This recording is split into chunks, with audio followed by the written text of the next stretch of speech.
All right, what's going on, guys? Goofy Rexy here. Hope everybody is doing well.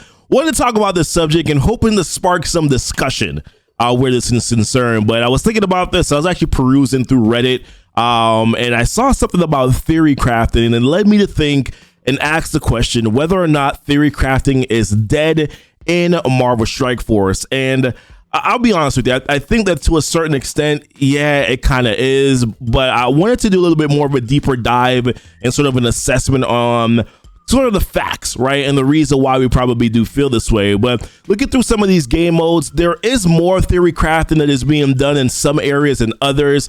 I think that there's one particular area right now in the game where there's not enough theory crafting that really kind of leads us to feel, okay, well, I would like to be able to do a little bit more with my roster here, and unfortunately, there's just so many,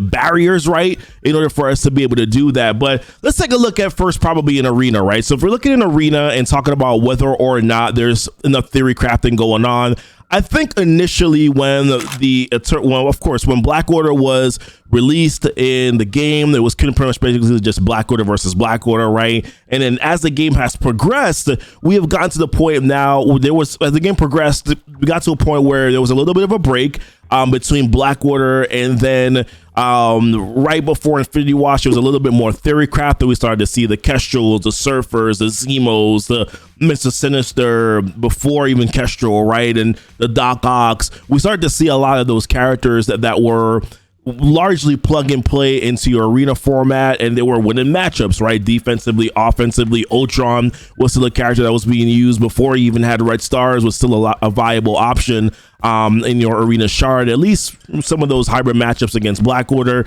and then of course like after that as well. But now we kind of have a lot of opportunities here when it comes to teams in our arena. So if I pop up, because of Eternals, we have a little bit more hybrid teams, but still to a certain extent, you're still getting Eternals after Eternals, and it's just pretty much Eternals and three other characters, right? But there was some theory crafting that was done. We got Cable in there, we got Emma, we got Loki. If you see this comp, you can go back to Infinity Watch. Infinity Watch can take that on. If you're going up against this comp right here, Icarus, Zemo, Doom, that you can go and counter that with your Eternals, Emma, your Zemo, Cables, to make sure that your Zemo goes out first and it can ability block Doom, and then essentially from there the matchup is pretty much over. So I mean, there are ways where in arena, I'm even seeing people who are still using Infinity Watch with Eternals, like Falavel, Adam Warlock, Nebula with the Eternals. And so there's a little bit of theory crafting right now that's going on in arena, but for the most part, things have stabilized quite a bit, and you're seeing the same teams over and over again. Now in War, there are also some other options that are available to you as well. There are some players who are using some hybrid teams. I feel like my War teams are a little bit more cookie cutter in my opinion. You have you have Infinity Watch, there's Symbiotes, I use Axeman, I use Secret Avengers Kestrel.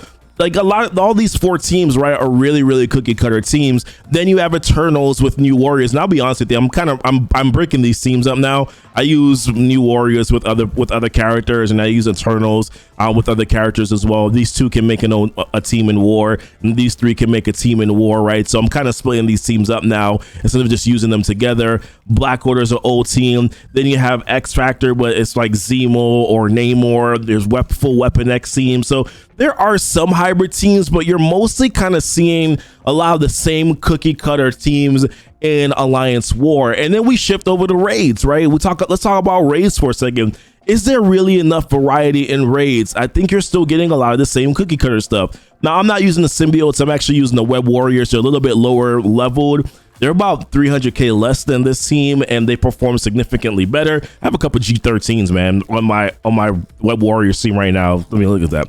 G13 Spider, G13 Spider-Punk, I mean G14 characters, and they perform significantly better than these Symbiotes do. And then of course you have every now and again you can probably find like maybe in Gamma there's a little bit more options, I guess, for theory crafting, but really there's still only a couple characters that really make sense there.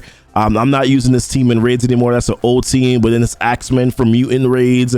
You have Secret Avengers with Kestrel and Shang-Chi. That's kind of like the mainstay right now in raids, and then for tech, you're kind of trying to figure out what's going on with tech here. So, and then of course, like for your mystic lanes, it's pretty much new warriors and eternals. That's pretty much all you're using there for some of these raid teams. And I have some of the other raid teams that you're seeing here are teams that I use in like alpha raids, gamma raids, beta raids. That's why you're kind of seeing some different comps that are there. But yeah, to ask the question whether or not theory crafting is dead in Marvel Strike Force, I think the answer ultimately has to be yes, and it's because I'm gonna attribute it to a few things. The first thing I'm gonna say is I think power creep had a lot to do with it, right? Really, power creep started when Black Order was released into Marvel Strike Force. The Black Order versus Black Order, they were the best team, and they were the best team in the game for such a long period of time. Yes, Marauders could beat them once you finally had Emma released, but it was still, Black Order was the quicker matchup and the sexier matchup, so players would go and lean in towards Black Order. And then they introduced ISOs, right? And then ISOs made Black Order just that much better because now you could get the triple tap and all that stuff. So therefore, ISOs really kind of magnified a team that was already, it was magnify the right word? Probably not the right word, but really kind of propelled a team that was just already so strong. It made them insanely that much stronger in the game. And really from there, everything that they released and Boundless released after that was to beat Black Order, right? We saw them try with multiple different teams. Eventually we landed on Infinity Watch. Eventually there were some other hybrids that you could use, Silver Surfer, Kestrel, that kind of put Black Order on the back burner. But ultimately, because of that power creep, that sort of kind of started everything off. And then they introduced these new raids where you have Doom 1 raids, Doom 1.1 raids, and then you have these Doom 2 raids where now you have teams that are specifically created to be able to beat that content. They made the content in mind with being able to create these specific teams that would then beat that content. So therefore, there really is no theory crafting anymore. You have to use Secret Avengers Kestrel and Shang-Chi if you want to be able to get through it efficiently. You have to be able to use a full Axeman team if you want to be able to get through it efficiently. You have to use Web Warriors or Symbiotes if you want to be able to get through those bio section. There really is not much. Only question right now, only thing that we're theory crafting really, right, is tech. And even then we're realizing that we're asking for it almost. We're asking for a full team so that we can actually get through those tech Doom raid nodes. So really, it's a product of the game, right? It's a product of where they've brought this game, where they have created the content and then they've said, here, we're going to give you full teams in order for you to be able to get through that content. And that's really the reason why theory crafting is dead in Marvel Strike Force. And unfortunately, where does that leave us, right? It leaves us in a place where we kind of feel somewhat empty. There's so many characters that are on our roster where we want to be able to use those characters, but if they're not end game viable, then you ask the questions that CCs are asked is, hey, is it realistic for, should I invest into XYZ character? And then the question, what we always say back is, well, if they're not good in Doom raids,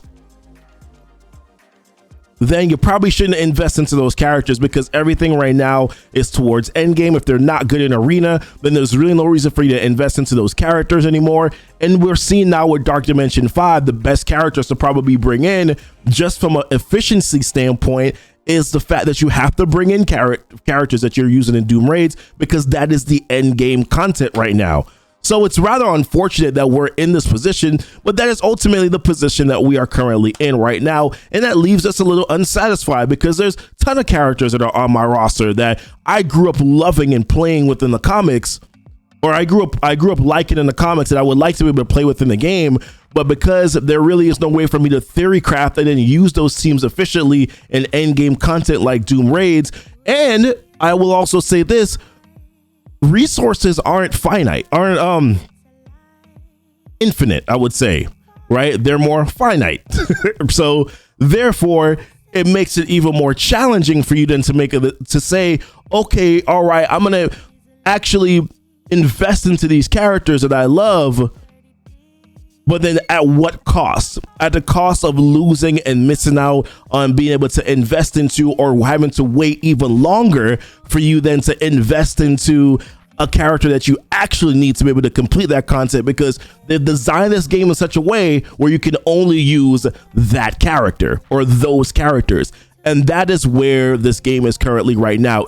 It's very unfortunate because theory crafting is something that a lot of us enjoy doing, but there really is no theory crafting. The game now is get XYZ OP character, build up OP character, win node. That's pretty much basically what this game is right now, and that's all that there really is to it, and it's rather unfortunate. So I don't know what Boundless does to fix this, to make this a little bit more fun. Yes, you can introduce new game modes, but once again, it's still gonna be the same characters.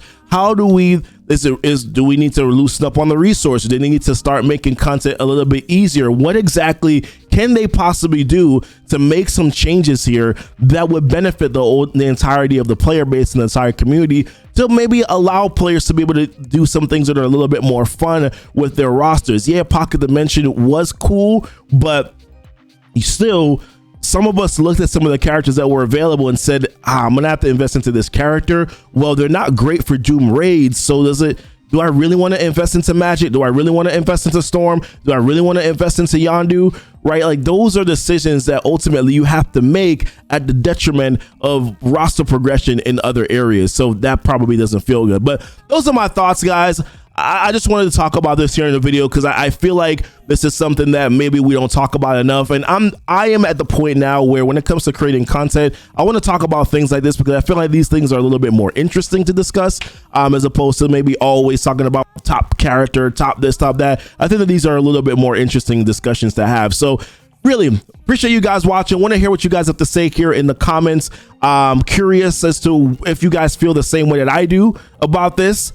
And I guess the question is then, what do we do to get this message out to Scopely to make sure that they understand kind of where we are? Maybe some of us are only here, but where we are right now with the game and kind of the fun that we're probably missing out on, because realistically, there's really is no way for us to theory craft in Marvel Strike Force. So listen, appreciate you guys watching the video.